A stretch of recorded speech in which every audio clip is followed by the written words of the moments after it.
ప్రియమైన సహోదరి సహోదరులారా, దేవుని బిడ్డలారా, ఈరోజు ప్రభువైన దేవుడు చేస్తూ ఉన్న గొప్ప అద్భుత కార్యాన్ని మనము వినబోతున్నాం. యేసు ప్రభువు అనేక చోట్ల అనేక ప్రాంతాలలో తిరిగి బోధించడం మొదలుపెట్టారు.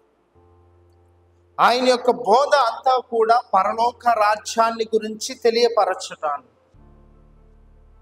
పరలోక రాజ్యం గురించి తెలియపరచి మానవులైనటువంటి మనందరము కూడా పరలోక రాజ్యానికి వెళ్ళాలి అని ఆయన అనేక చోట్ల ఆయన బోధిస్తూ ఉన్నాడు. అదే విధముగా యేసు ప్రభువు కూడాను గెన్నెసరేతు సరస్సు తీరమున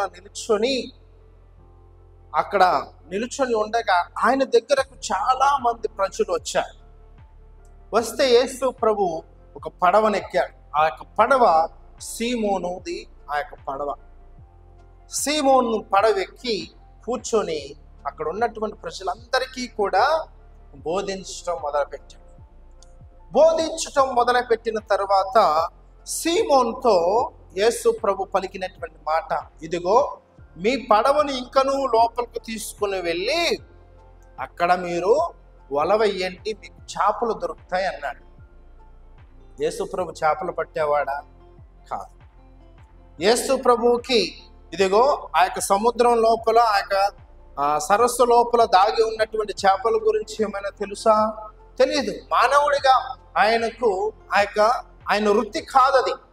వృత్తిపరంగా ఆయన ఒక వడ్రంగి కుమారుడు, వడ్రంగి పని చేసేవాడు.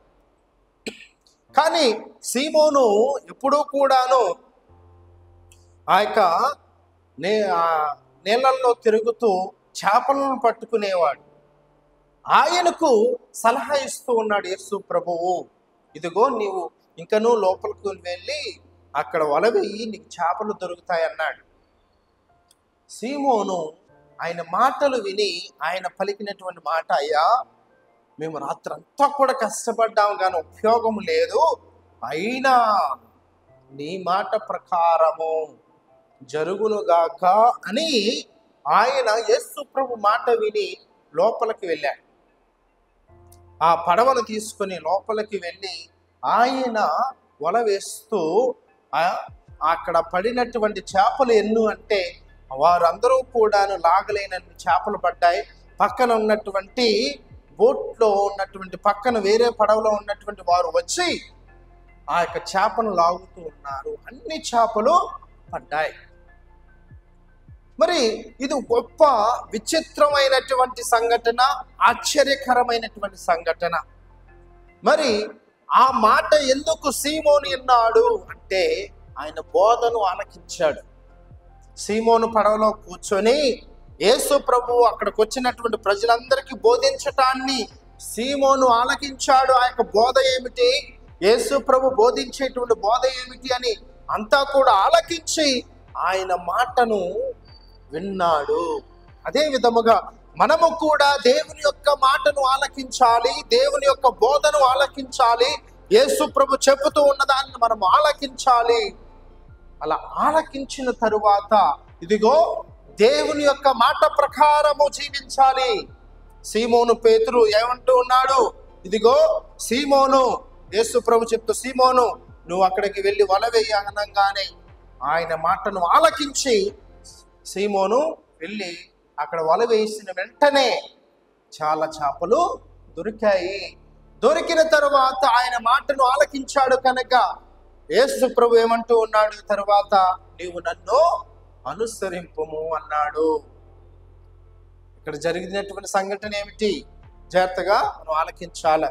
యేసు ప్రభు నీ దగ్గరకు వస్తూ ఉన్నాడు, నువ్వు యేసు ప్రభు దగ్గరకు వెళ్ళనవసరం లేదు. యేసు ప్రభు నిన్ను ఎతుక్కుంటూ నా కుమారుడా, నా కుమార్తె అని నీ దగ్గరికి వచ్చినప్పుడు నీవు ఆయన్ని గ్రహించాలి.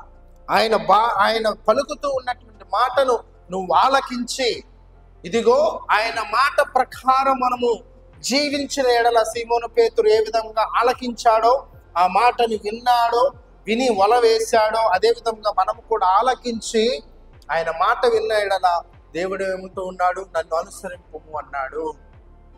మనము కూడా దేవుణ్ణి అనుసరింపగలము, దేవుని ఆరాధించగలము. కాబట్టి ఇక్కడ మనం గ్రహించవలసినది, సీమోను మంచి తెలివైనడు అని యేసు ప్రభు ఎన్నుకుంటూ ఉన్నాడా? లేదు. కష్టపడి కష్టజీవి సీమోను, కష్టజీవి. అదే విధముగా దేవుని యొక్క మాటను ఆలకించి పాటించువాడు, దేవుని యొక్క మాటను ఆలకించి పాటించువాడు కనుక యేసు ప్రభు ఆయన్ని ఎన్నుకుంటూ ఉన్నాడు. అదే విధముగా ఇదిగో మన కుటుంబము కూడా దేవుని యొక్క మాటను ఆలకించి అదే విధంగా ఆయన యొక్క మాటను మనం పాటించిన ఎడల దేవుని యొక్క కార్యము మనకు కూడా జరుగుతూ ఉన్నది. సీమోనుకు ఏ విధముగా అద్భుత కార్యము జరిగిందో దేవుని యొక్క నడిపింపు నీకు కూడా ఉంటుంది, నీ కుటుంబానికి కూడా దేవుని యొక్క నడిపింపు ఉంటది.